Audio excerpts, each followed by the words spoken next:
Good evening, and welcome to tonight's colloquium, Heart Challenges Hate, Wrestling with the Legacy of America's Original Sin.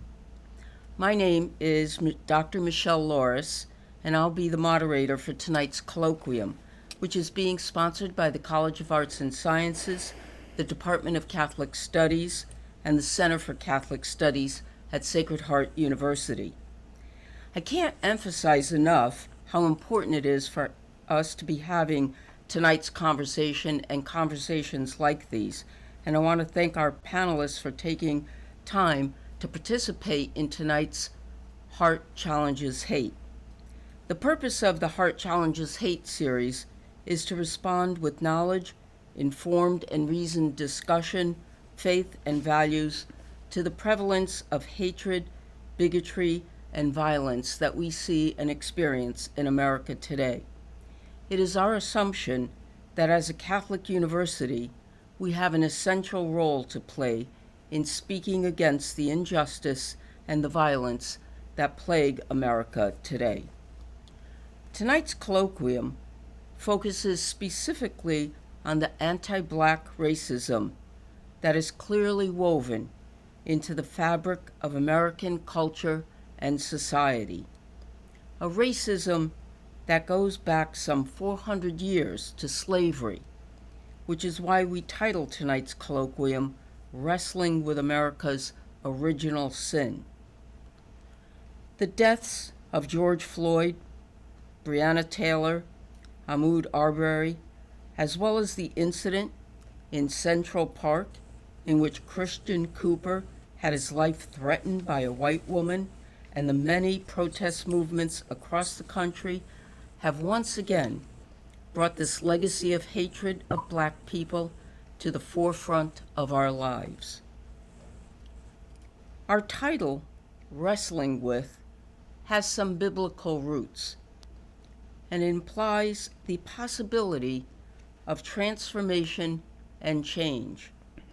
That is, that we in America must be in the process of wrestling with this legacy of hatred and injustice towards Black people so that we are changed, so that we change our ways. And so our title implies an action. What do we, as a nation, need to do to wrestle with the legacy of this sin? Because racism is a sin. So how can we change? How can we bring about racial justice? Can we bring about racial justice? For our panel tonight, members of our Sacred Heart University community will be sharing their perspectives on how we can answer this central question. What do we need to do to change? Our panelists are Gary MacNamara, who is Executive Director of Public Safety and Government Affairs at Sacred Heart University. He comes to us with over 30 years of law enforcement experience. Professor Crystal Hayes, who is a clinical assistant professor of social work at Sacred Heart, a reproductive justice scholar, and an activist with over 14 years working in community-based mental health and working for racial justice. Professor Elizabeth Johnson-Tyson, who is a clinical assistant professor of social work at Sacred Heart and who has over 25 years' experience in child welfare, and her research interest is in human diversity and social justice. And Dr. Candace Parrish, who is director and assistant professor of strategic communication and public relations online master's program at Sacred Heart. Her areas of expertise include public relations, visual communication, health communication, and diversity, equity, and inclusion. She has been recognized nationally and internationally for her research centered around visuals used in public relations and health communication. Additionally, Dr. Parrish has over 9 years of industry consulting experience and owns her own strategic communication consulting agency. And Dr. Dan Rober is a professor in the Department of Catholic Studies and he is also Assistant Director of the Honors Program here at Sacred Heart University. Dr. Rober is a systematic theologian with many publications and presentations. One of his many areas is the Catholic Church's role in the contemporary world. So, without further ado, let's get started. The central question, and I saw, just as an aside, Oprah Winfrey's last night, her program, asking the very same question, because it is the question that America must answer. What do we need to do? So we'll get started with you, Gary. Someone with over 30 years of experience in law enforcement and criminal justice, how do these events affect you, and what do we need to do to change? Well, first of all, thank you very much for having me, and I think it's a really important discussion that we have.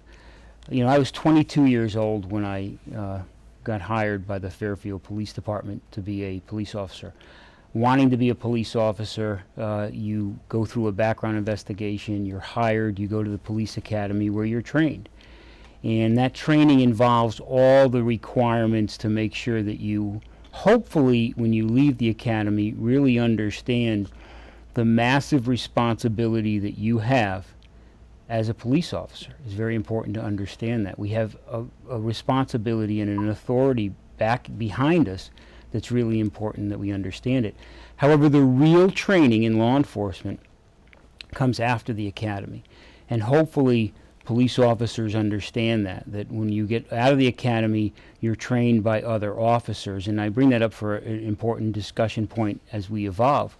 But you're trained by other officers. So hopefully during that time, you're given a quality of training that, number one, mirrors the training you had at the police academy, but at the same time, provides you with some guidance on the role law enforcement has in the community that you serve. So I came out of the academy with full vigor, wanting to help people. And I learned early on. It was a call late at night at a laundromat, 911 call. A woman was calling frantic. And I responded to the call thinking the worst.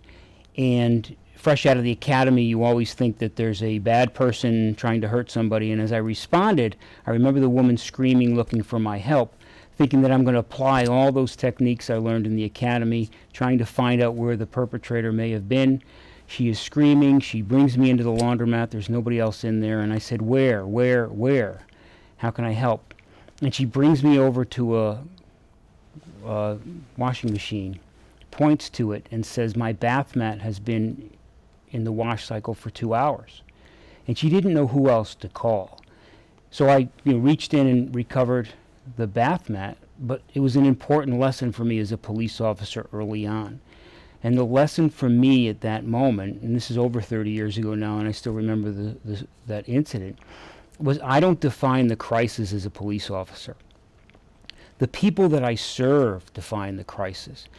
And if I take it one step further, I try to define how people see me, but ultimately it's the experiences that people have with the uniform and with others before me and after me that are really going to define their experiences and how they interact with me.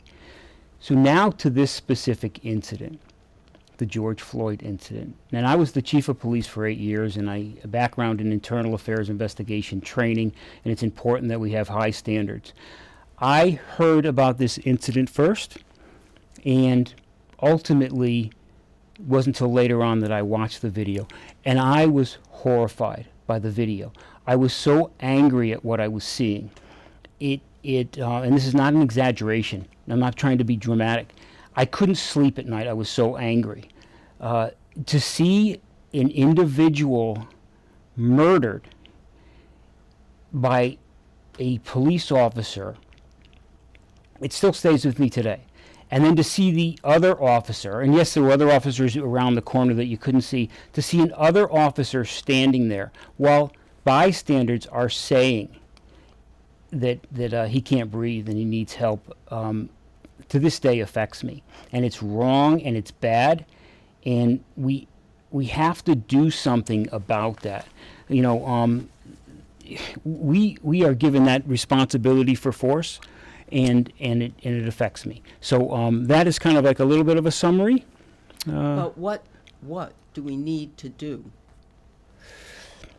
Yeah, there's a lot that I don't know, and I'm learning more and more of the things that I don't know. I think we need to continue to have a better understanding of what the real deep-seated issues are. This was punitive punishment, so I think we need to engage police officers in truly understanding what their role is in the communities that we serve. I think it's really important we do that. I think we have to have a better understanding of the role we play and how we affect people's lives, especially individual minorities who really don't trust us, are afraid to go out, are fearful that their kids are going to get stopped. I get it and I understand it, and I think we have to do a better job of improving that relationship. And that's easy to say and it's not easy to do, but it has to go beyond words. I think we need to structurally redefine the way police interact with our communities to make it safer. So some of that's going to involve a certain kind of training for our police officers, a certain kind of structural change in the way police officers are trained, Yeah, I think it's important to understand there's accountability for what you do. You know, Connecticut has some really good training in law enforcement and really good training. We investigate crimes against that police officers might commit. Some of the other things that really bother me about this incident, you learn that there were 17 prior incidents that this officer was involved in. What is the action taken against that officer? There's a cultural issue that's going on that gives the impression in the mind of a police officer that you can do that to another human being and there's not going to be any consequences. So that speaks to the need for a certain kind of systemic change. Oh, absolutely. That you said culture. There's a certain culture Sure. that allowed that. How many incidents were? Yeah, my understanding is there were 17 prior incidents. So 17 prior incidents speaks to the fact that there is something structurally and systemically that needs to be changed in the training of and the work with law enforcement officers to have permitted that to happen. Hands down. I think we have to ask everybody going into law enforcement, why do you want to be a police officer? And their answer better be appropriate with what our community wants our police officers to be. We're not out there to be hot shots, to be, what the image might be of a police officer.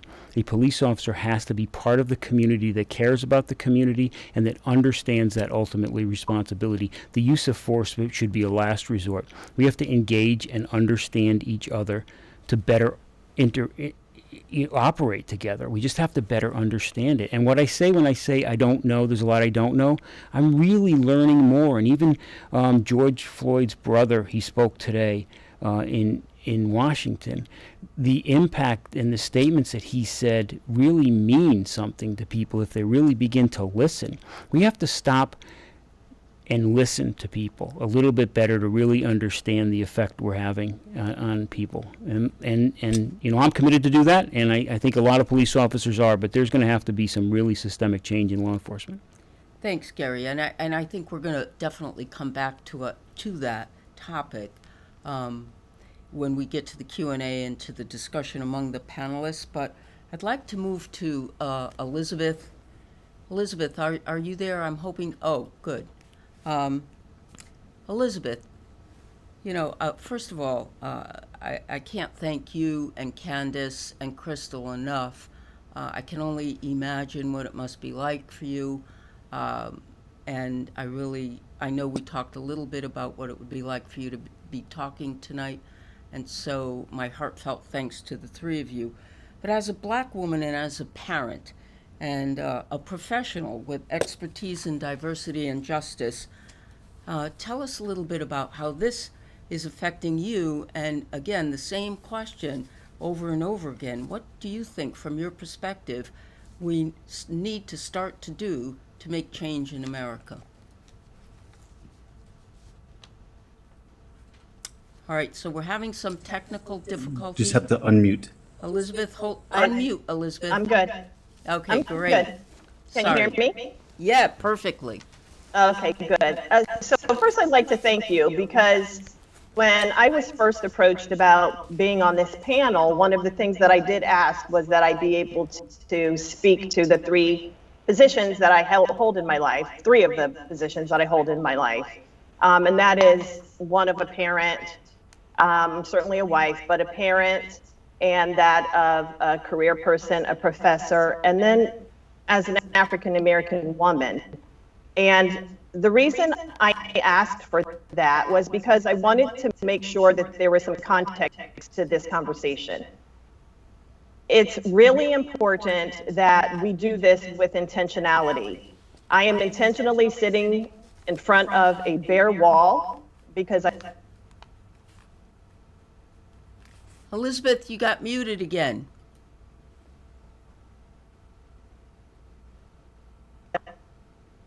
I didn't touch it. I don't know what happened. Okay, so you're sitting in front of a bare wall. I'm sitting in front of a bare wall because I really just want my story to be heard. I want there to be an opportunity for people who don't necessarily get an opportunity to speak to African American women to hear my story, and for it not to just be something you read about in the paper after a person's demise. So I think it's important to start with a few things. One is that I am African American. Very often we end up lumped together, that all Black people are lumped together. And I want to make sure that we understand that our experiences are different. People who immigrate to this country, who are from, let's say, Haiti or Dominican Republic or from Jamaica, have a very different experience as I do as an African American woman. Unfortunately, the one thing that we definitely seem to have in common is that African American women are probably the most hated people in this country. And I say that because there's a few things to back that up. And these are some of the things that we need to think about when we start thinking about change. So one of those things is that there is a huge distinction between what will happen to me when I go to a hospital or someone that looks like me and someone who doesn't. I unfortunately have a personal story that I think is important to share.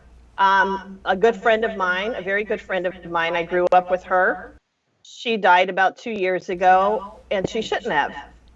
She went to the hospital on 3 different occasions over the course of several months to the emergency room because she would have acute pain.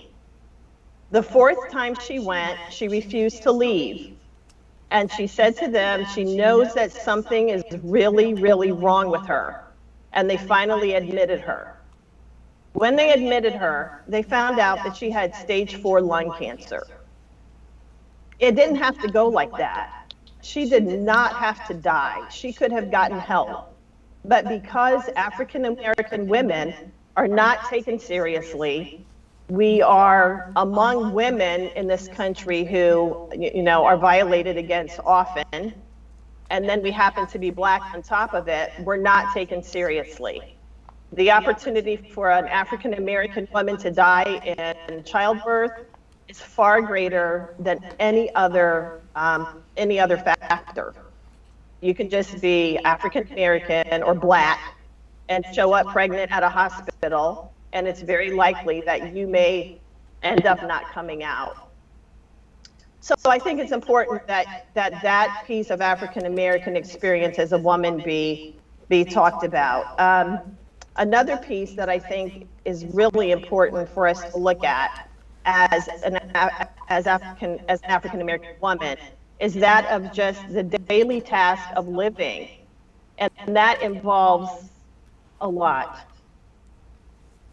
Just being on this panel, Michelle, and I'm so glad that you addressed the fact that this is hard for us. Being on this panel is an opportunity for us to share our voice and to make a difference. I believe that's why the 3 of us agreed to participate. However, at the same time, I think it's really important that our colleagues and the rest of the world understand that it costs us something. When we have these conversations, it costs us something. When we get up and teach a class, and talk about racism, very often it is a matter of us going over and over and over again, not only things that have happened to us historically, but things that are happening to us and our loved ones right now.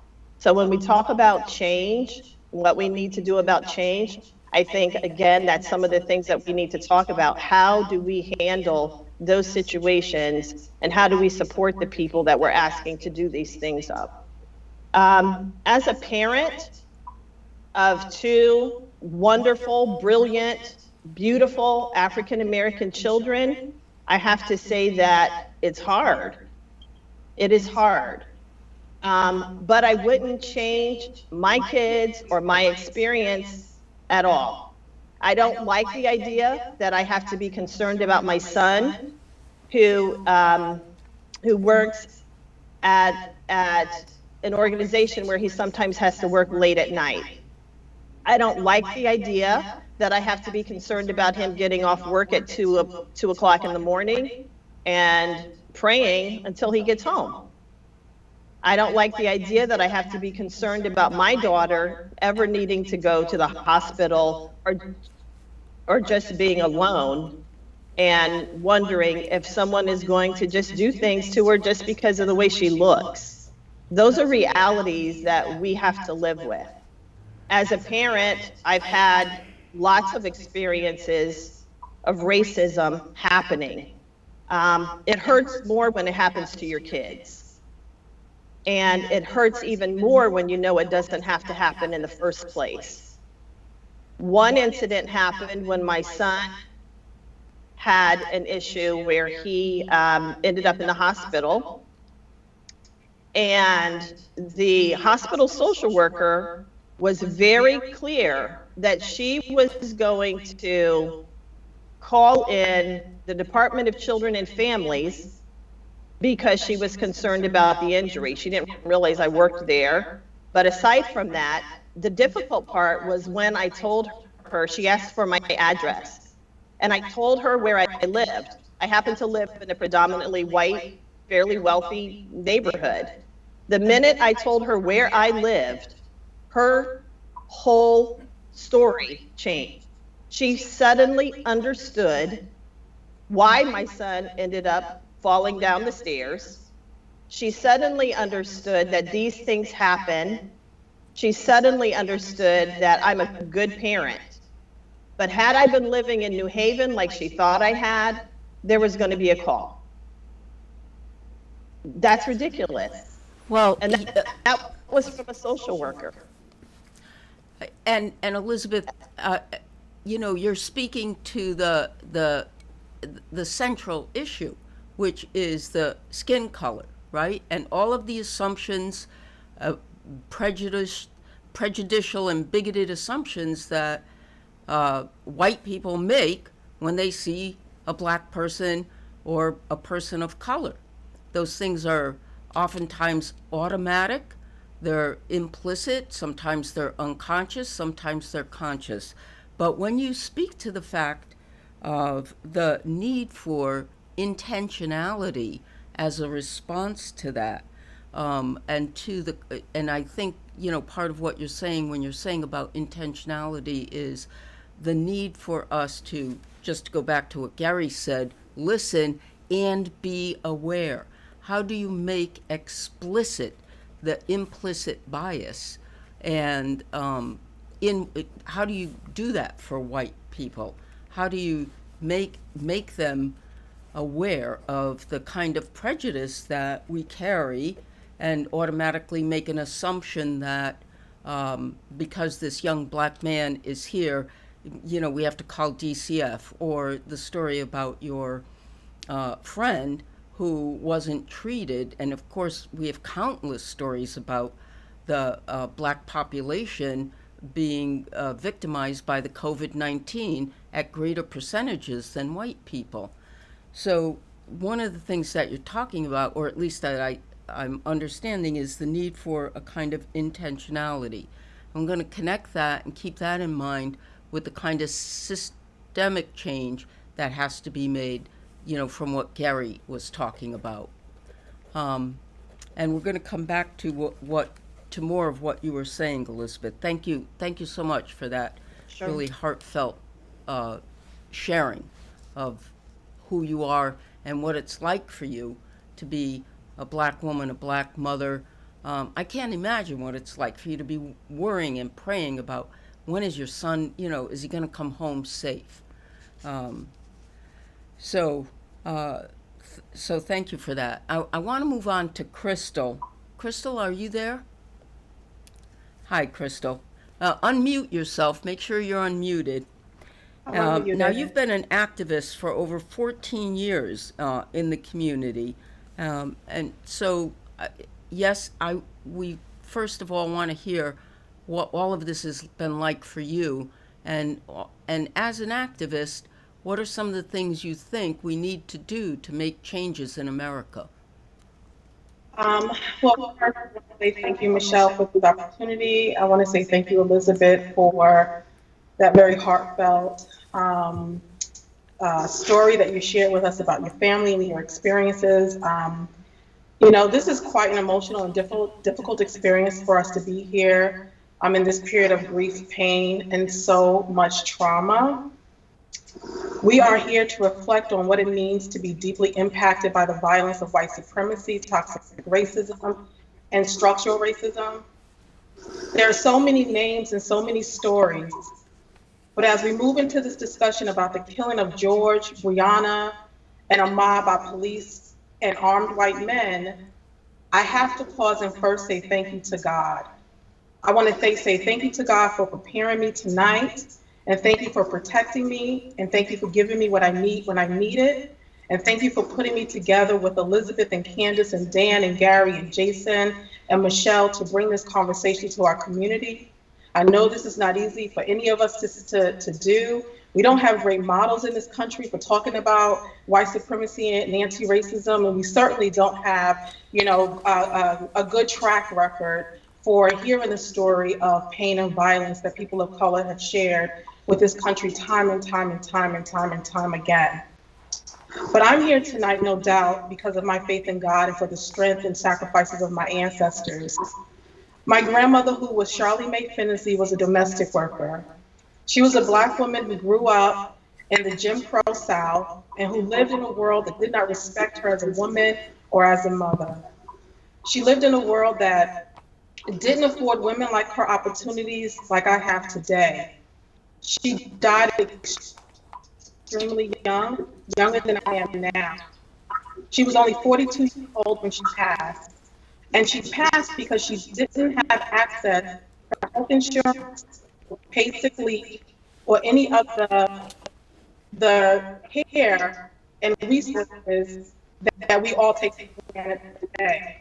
She worked literally up until the day she died from cancer. I'm over here because she was willing to pick up a broom so that one day I would be afforded the opportunity to pick up books. So I wanted to lift her up in this moment because I think it's really important, particularly in light of what Elizabeth shared about the experience of Black women, Black daughters, and Black girls, and how it is. Crystal, we lost you. Crystal, we lost you. She's still broadcasting. I'm here. Okay, good. Let her go.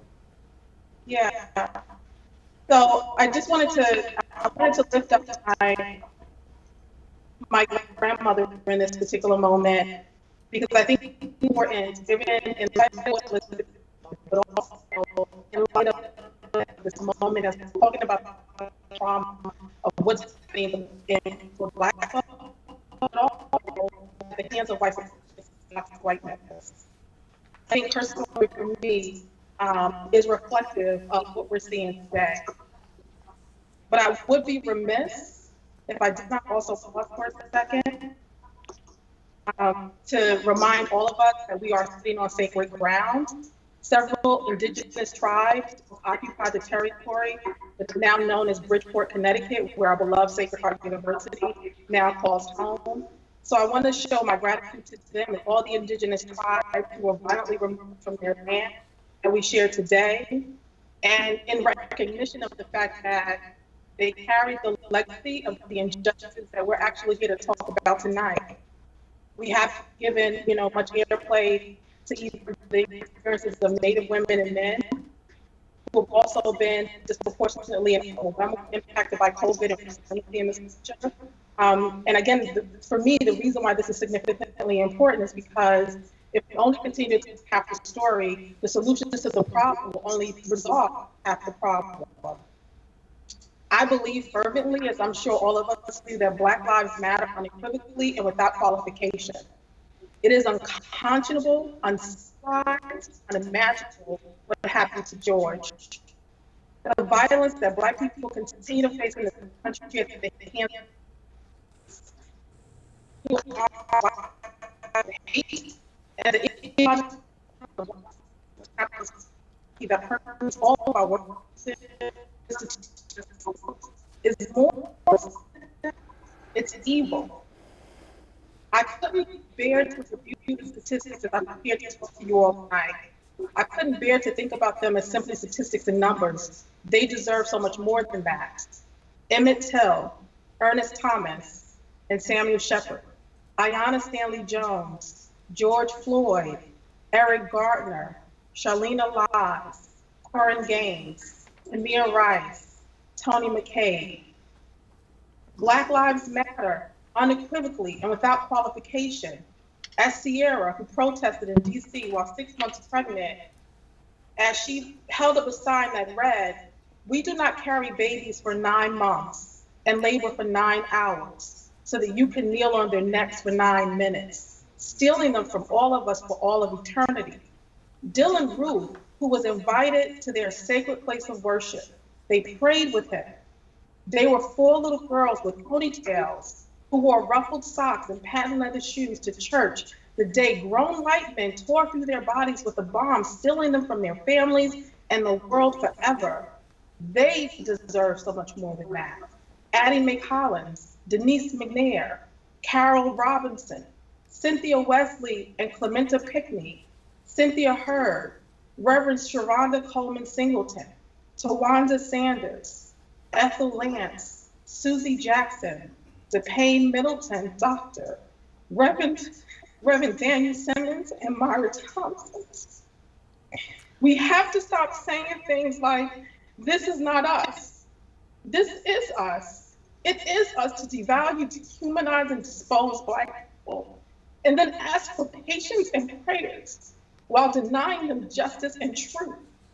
Breonna Taylor, Sandra Bland, George Floyd, Eric Gardner, Tamir Rice, Trayvon Martin, Philando Castile, Renisha McBride, Jordan Davis, Michael Brown,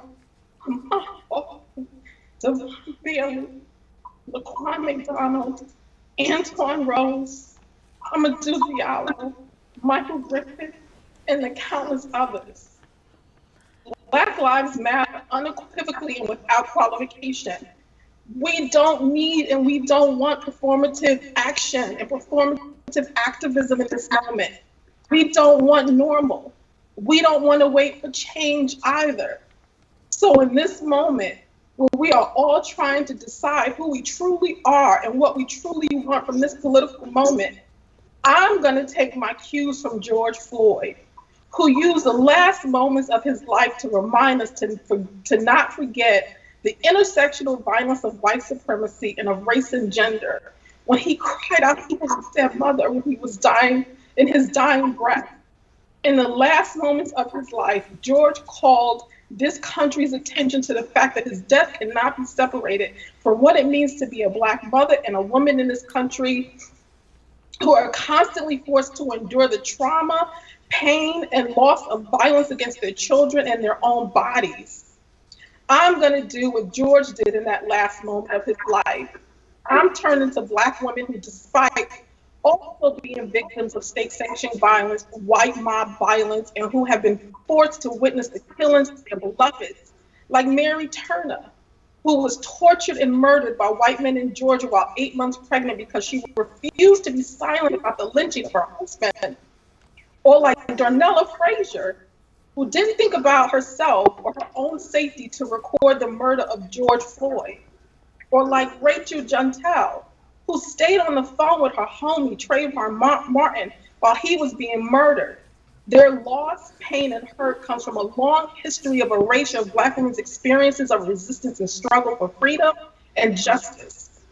Crystal? George reminds us when he calls for his mother that we must turn to Black women because Black women are the ones who continue to hold and carry the burdens as they also lead and organize us into a world that is free and just. Black women are on the front lines, and they have always been there organizing, teaching, strategizing, developing theories, pedagogy, and social movements for a world free from violence, dominance, and patriarchy and racism.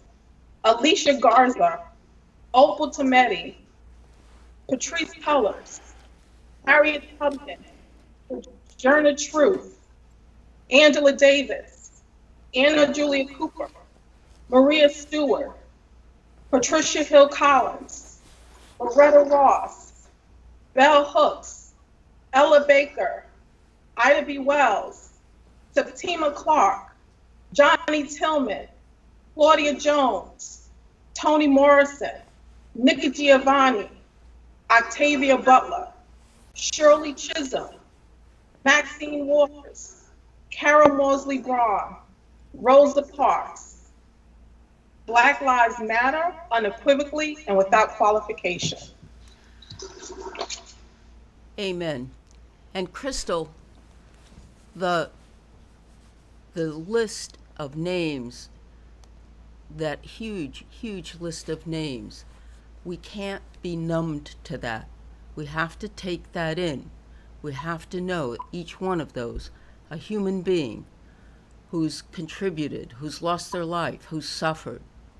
And what you've given us right now has been incredibly powerful and overwhelming, and I'm hoping our listeners, when they come to the Q&A, will have comments. I'm seeing a number of people saying to you, thank you, thank you, thank you for what you've just given us. And Candace, I'd like to ask you as someone... Hello. Hi, Candace. As someone whose expertise has been working through with organizations and companies, leaders to help them navigate through race relation crises, and whose expertise is in strategic communications, how is this affecting you, and what do you think we need for change? Thank you, Michelle. I would like to first start by saying thank you to Elizabeth, Crystal, as said, or I have not rambling. Also, on the steps of Crystal and women that have didn't take it from resources. Lance Anderson, Gabrielle Varez, Michelle Cusseau, Miriam Carey, Ricky Boyd, Sharice Francis, Ayanna Stanley Jones, Kat Johnson, and Eleanor. May they rest in peace and their deaths not be in vain or hard because they're anything I could say from a standpoint. One of the things that has been on my spirit is that this next movement is actually two. It's not one. There's one for white people and there's one for minorities. The journey and movement for white people is one of eradicating white supremacy and also racism. The movement for Black people and persons of color in this nation is one of healing. And I'm hoping that we can all do the work so that we can eventually meet up together and then enjoy the fruits of that in society.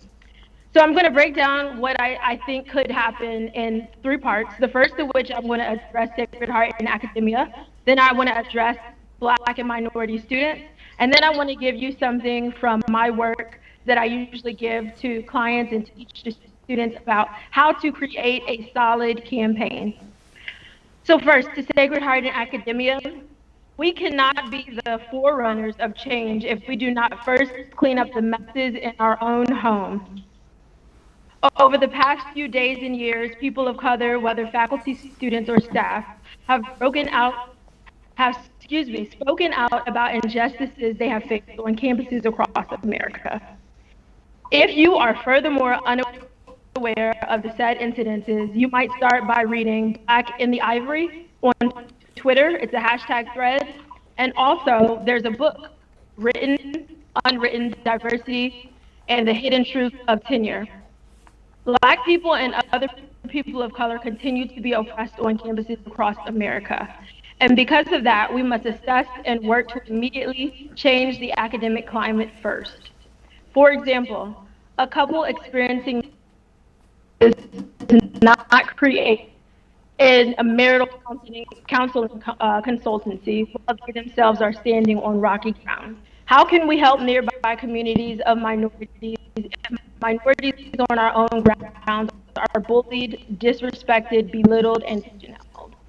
If your academic executive positions are all white and or male, fix first. Your staff of color are complaining about microaggressions and students, fix first. If you're a minority and international students often complain about not feeling included, maybe even harassed, fix that first. Dear Sacred Heart University, fix that first. Dear academia, fix that first. There is no true message or campaign idea that I can provide for you if you don't examine and change your own unjustifiable practices.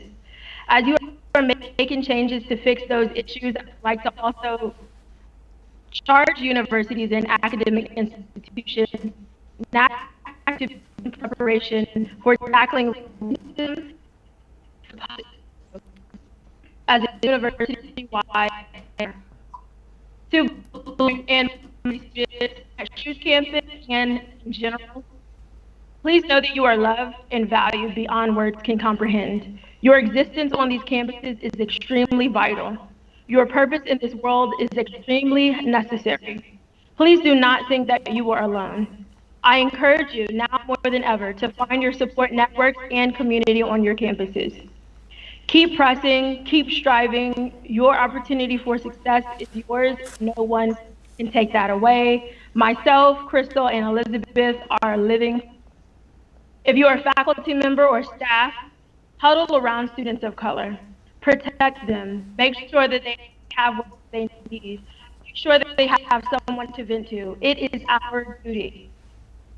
Lastly, to anyone listening, whether you're academically affiliated or not, if you organize a system, please know that you have to have strategy.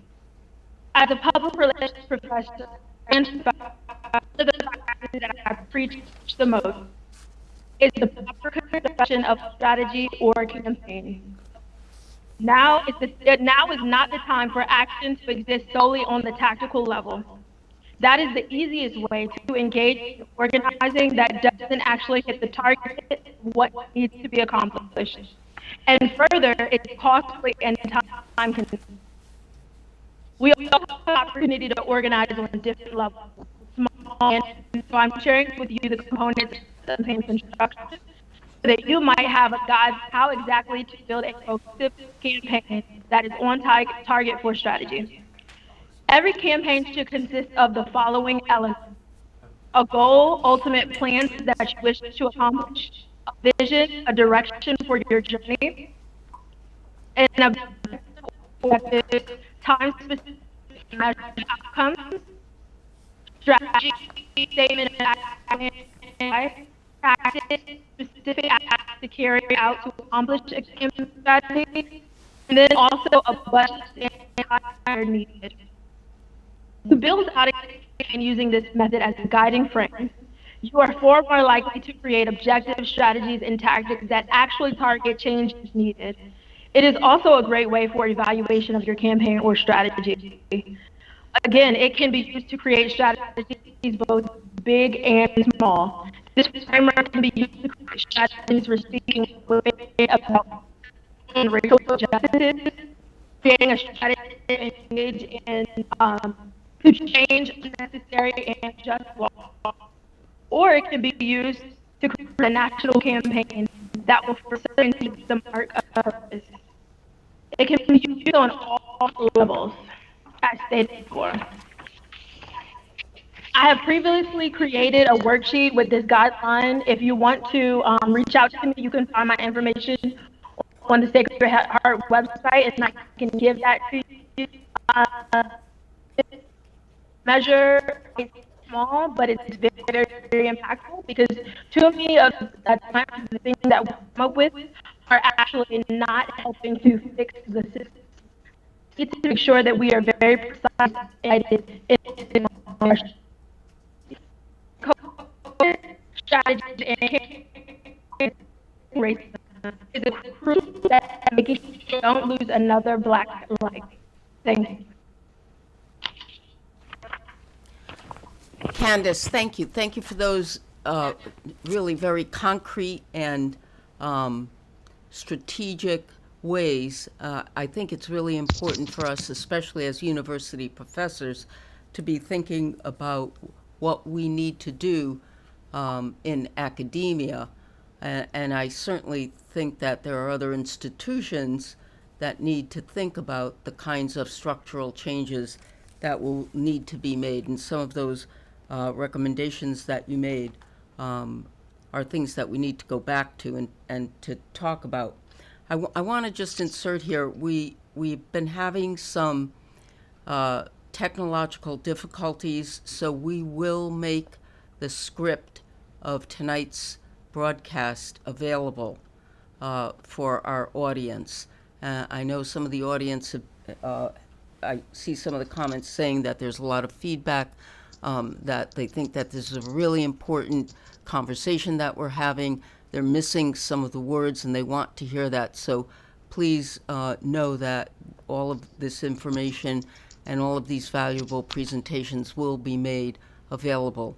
I want to talk to Dan. Dan, are you there? Are we able to get Yes, to... I'm here. I'm Okay. here and I'm even on camera. So you're a Catholic theologian. I know you're a university professor. But what does the Catholic Church need to do better, more of, different, to take a prominent role in making change in America today?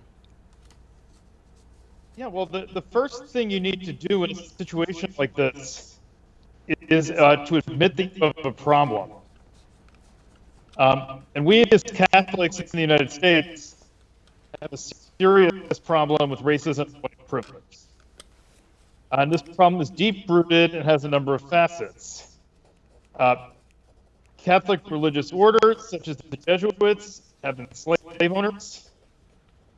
The Black Catholic community is small, in part because white church leadership has made its life difficult at every turn. We prefer to focus our historical investigations on the heroic outliers, figures such as the Catholic sisters who marched at Selma and engaged in other civil rights actions. This is dangerous because it glosses over the deep-seated structural sin of racism that we cannot wish away by focusing on the better parts of the church and its history. And our complicity with racism is not just history. It is inscribed in our communities. So Father Brian Massingale, who's a prominent Black Catholic theologian, has said that we cannot have an honest engagement with racial injustice without addressing the unequal social status that results from it and is the reason for it. And white Catholics have been the beneficiaries of such status. So Catholic white ethnics, so Irish, Italians, and Eastern Europeans, were a huge part of the white flight from cities to suburbs that took place after World War II. Levitt towns on Long Island and in the Philadelphia suburbs were both deeply protective of their white identity. So a Black family in Pennsylvania's Levittown was pounded out of their home by bomb threats and similar measures. And there were many such stories. So property values have frankly meant more to many whites, including Catholics, than black lives. And this has influenced our politics and policing. Martin Luther King famously said that his marches for housing equality in Chicago and its close-in suburbs, enormously Catholic areas, were the most difficult marches he ever led. So let that sink in. He felt that he received more hate from the white Catholics in the Chicago suburbs than from segregationists in Alabama. This is to our deep shame as Catholics, and these dynamics still shape our reality. Our participation in racism as Catholics, then, is ongoing, deeply rooted, and widespread. The Second Vatican Council is famous for characterizing the Church as the people of God. And this means that we cannot shunt responsibility for our sins onto the hierarchy. Indeed, while the leadership of bishops has been sorely lacking in this area, the statements of official church teaching on race, particularly since the 1960s, have typically been somewhat ahead of what many white laity have been willing to countenance.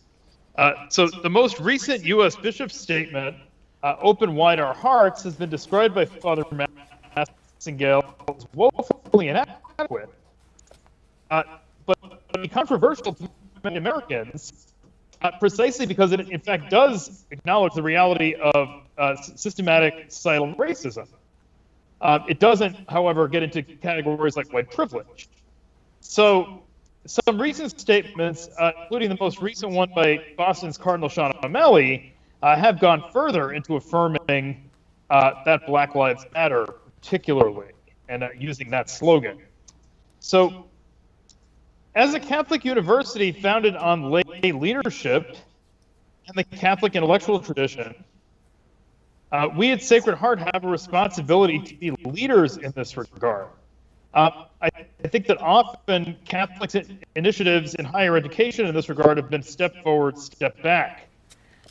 So my own alma mater, the University of Notre Dame, for example, loves to show the picture of its president from the 1950s until the 1980s, Father Theodore Hesper, linking arms with Martin Luther King at a protest.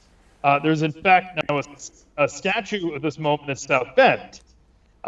Yet that school has seen discord based in part on race, such as the visit of President Obama to the school in 2009. Many protesters protested his visit, claiming they were against his pro-choice views, and I'm sure many of them were. But the ferocity of the protest was quite striking, far outweighing reactions to any white politician, Democrat or Republican, who has spoken on the campus before or since. So, as Catholics, we need to come to grips with these realities. We need to admit and stand up to our own participation in and profit from white privilege. A church whose laity and hierarchy do not stand up against racism will not be worthy of young people's allegiance, and they have made this very clear. And this is uncomfortable and unpopular among many lay people to acknowledge. White people do not like being called out on their participation in racism. But we do not need to be descended from slave owners, and our families do not have to have been in the United States for hundreds of years to participate in and benefit from systematic white privilege. So ultimately, the first step of this reckoning is listening. And this means centering the voices of Black Americans, Catholic and non-Catholic, in our church and classrooms, and affirming clearly that Black Lives Matter. If my remarks here accomplish anything, it will be to point in this direction. We need to learn to listen and reflect on the experience of people whose oppression in which we have participated, perhaps unwittingly, but nevertheless in ways that have redounded to our benefit and their harm. We need to listen to the voices of Black Catholic thinkers, to the late Cyprian Davis, Father Ryan Massey, who I mentioned earlier, M. Sean Copeland, and Diana Hayes. I think we are beginning to take steps in this direction as a society and as a church, but we have a very long way to go, and we must avoid complacency. Thank you. Thank you, Dan. Thank you so much. I want to say to all of our panelists, first of all, I don't know if you can see the chat comments. All right, my producer is saying no, that you cannot. So let me tell you that the chats are saying, amen, thank you. Thank you for standing up. Thank you for telling the truth. Thank you for telling your story.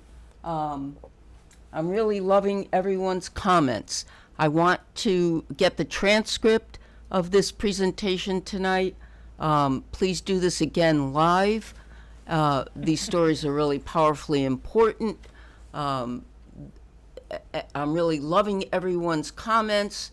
There are nothing but positive statements. There are no questions, actually, that are coming up. But I think that tonight, what you have a panel have done is something so very important. That is, you started to express what we need to hear, what white America needs to hear and to think about. As uncomfortable, Dan, as you say it is for white Americans to think about being racist, or Crystal, the important thing that you're talking about, how do we separate white privilege? It's the other side of the quarter of racial injustice. How do you split a quarter in half? And so how do we start to dismantle the white privilege? Those are the kinds of questions that we still have to continue to ask. What are the strategic and real actions that America needs to take? I think that some of the things that we talk about here, the intentionality, the awareness, the listening, the knowing that Black women are the most hated of all in America, and the most mistreated and the most victimized, to know that, that there's a greater percentage of Black people who are suffering from the COVID, what will it take for us to rectify the inequity, the economic inequity between Black and white people? So these are some of the real hard questions that we still have to address.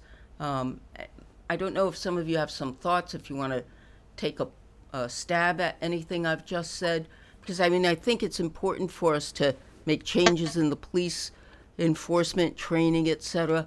But the systemic things are deeper. They're more structural. Gary? Yeah. So let me just. I'm sorry. Go ahead. Gary, and then Crystal. Were you going to say something, Crystal? Yes. I still get it wrong.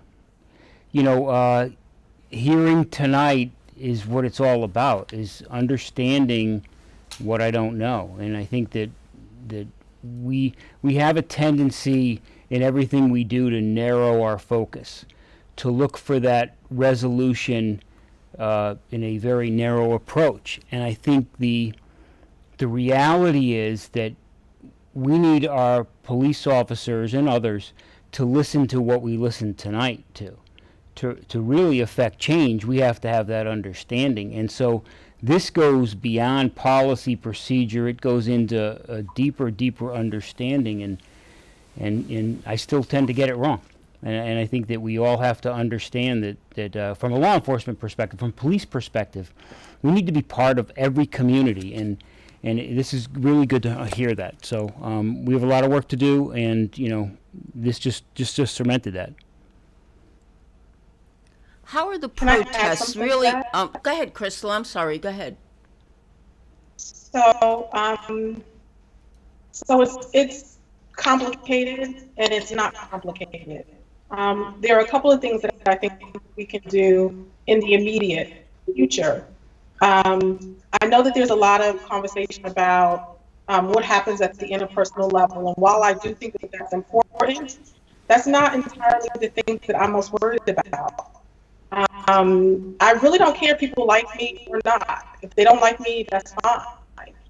If I have a neighbor who's racist and doesn't want a black person to live in the neighborhood, there's nothing that I can do about that. There's no law that will legislate part. I want my country to make sure that my civil and political rights are protected. I want my country to make sure that I have the same, opportunities as anyone else. I want my country, to put in laws in place so that when I leave my home, or when my children leave the home, or, when other black men and women leave their home, we don't have to worry about, are we going to be, assaulted by the police, or is someone going to randomly decide that we're a criminal and then use a gun against us? It is important that we try to lead with love. It is important that we try to be Christ-like. That's important for me as a Christian person. But it's also critically important that I live in a country that is willing to protect my civil and political rights. So that's something that I think that we can do right now. We can pass legislation right now. We can pass reparations in this country right now. We can pass an anti-lynching bill right now. We can pass, police reform right now. We can do something about housing segregation right now. These things are not difficult to do. We know how to do it.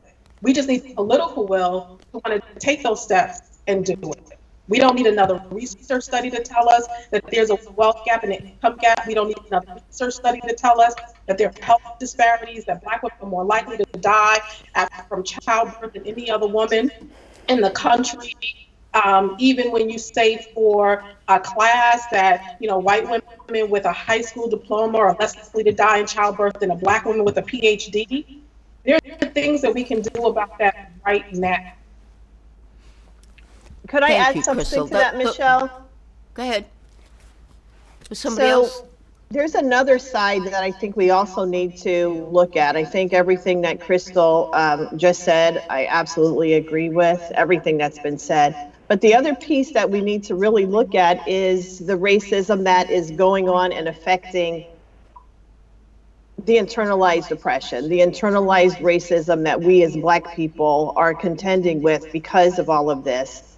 And then something that I've learned just from being a professor, and that is our students don't want to be racist, and they are struggling because they go back home and they have to hear a lot of racist rhetoric. And so, a challenge that I would say, or maybe something that needs to change, is for white parents to really, when they say they love their children, and I believe that they do, but love them completely. Love them completely in that you will cause them to be people who are not dehumanized and then dehumanizing other people. Love them enough to show them that the world does not revolve around them, and it's important for them to know that. Our kids are finding it out. Our students are finding it out in class. And it has become very difficult for some of them because they don't want to be home during the holidays, sitting around tables where they're hearing people say very racist things, and yet they don't know how to handle it. And they will ask me, I've had great classes, and I have some students who will ask me, what are they supposed to say? Part of the issue is that lots of times I think the world thinks we as African American or Black people are supposed to educate and train everyone else about how to do this. And I think it's not our time to do that anymore. I think the time is to really be intentional and make up your mind.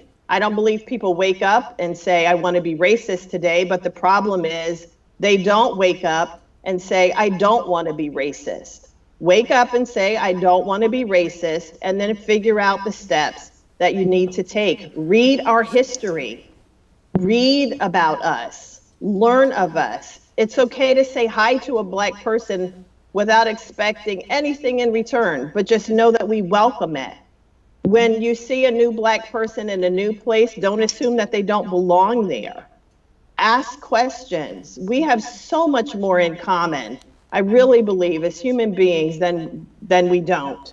It's okay to ask questions. It's okay to do what so many of my colleagues do, and that is just allow us to be part of your life because you want us to be there, not just because you're trying to check off a racist box. And I don't even want to say allow us because it's very mutual.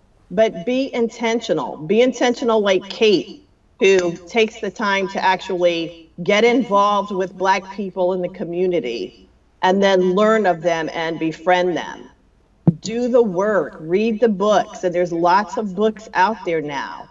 And then for us, the Black people, we have to do our work. We have to decide that it's not okay to not love ourselves. There are those among us who really believe some of the lies that we're told. It's time to get rid of that. It's time to renew our minds, just as God tells us to. Renew our minds and not be conformed to the thinking of this world. Make the commitment. We need to do that. All of us need to do that. It's a Catholic school, and I love that. I love the fact that right there is an opportunity to take a whole lot of good information that comes right from the Word of God and apply it. It actually works. And I know that that can be something that's scary for some people. But when it comes to racism, being kind, loving one another, treating other people, practicing humility, those are good things to do. And I would really encourage all of us to try to do that. Those are things, like Crystal was saying, we can do right now. Well, Elizabeth and Crystal, first of all, on the chat, the two of you are getting applause, affirmations for what you're saying. But one of the things, Elizabeth, that you're pointing out is is recognizing that we are all human, no matter our size, our shape, our ethnicity, our religion, the color of our skin. And a Catholic school, one of the main principles at Sacred Heart University in the Catholic intellectual tradition is the inviolable dignity of every human being. Every human being. And the importance for fighting for and standing for the common good. And I actually want to ask, I know this seems a bit random, but how important are the protest movements that we're seeing across the country, across the world? Why are they so important? Or are they? I personally think they're extremely important.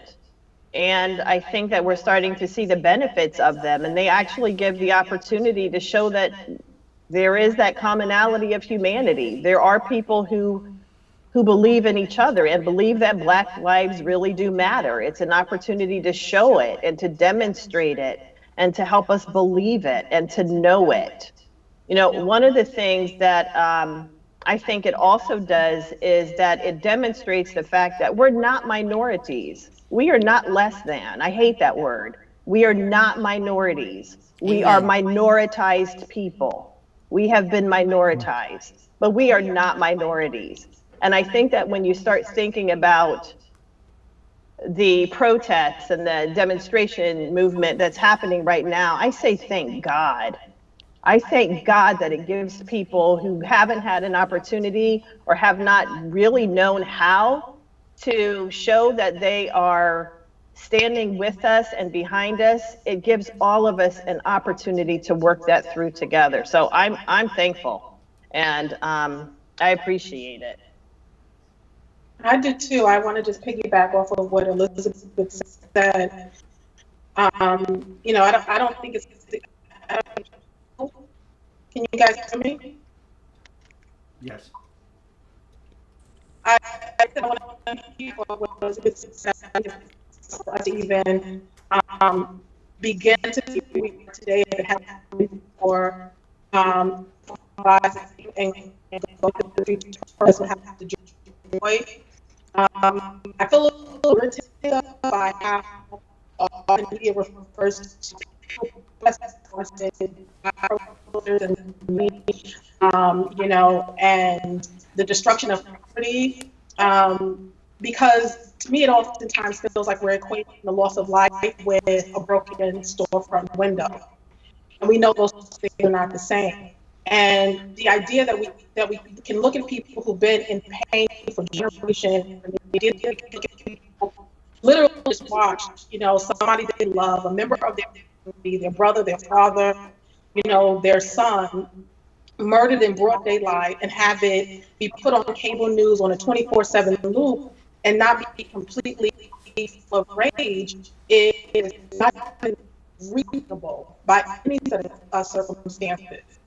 And so I just want to challenge all of us to sort of rethink and reframe the way that we understand the protest, rethink and reframe the way that we're talking about the looting. So for me, I ask us to think about looting as a political critique of capitalism, as a critique of the wealth gap, as a critique of unemployment. We're dealing with massive unemployment in this country. Black folks have been dealing with double-digit unemployment for a long time, for like 3 or 4 decades. I think we only started to recover from that after the recession for a little bit, but double-digit unemployment is not something uncommon in the Black community. So for me, the loot is a critique of the economic expectation. The looting is a critique of unemployment. The looting is a critique of homelessness. It's a critique of all the ways in which people are feeling pushed to the margins of society, and nobody cares about what they need. So I would just challenge us to sort of reframe how we understand it, how we talk about it, and also to not kid ourselves.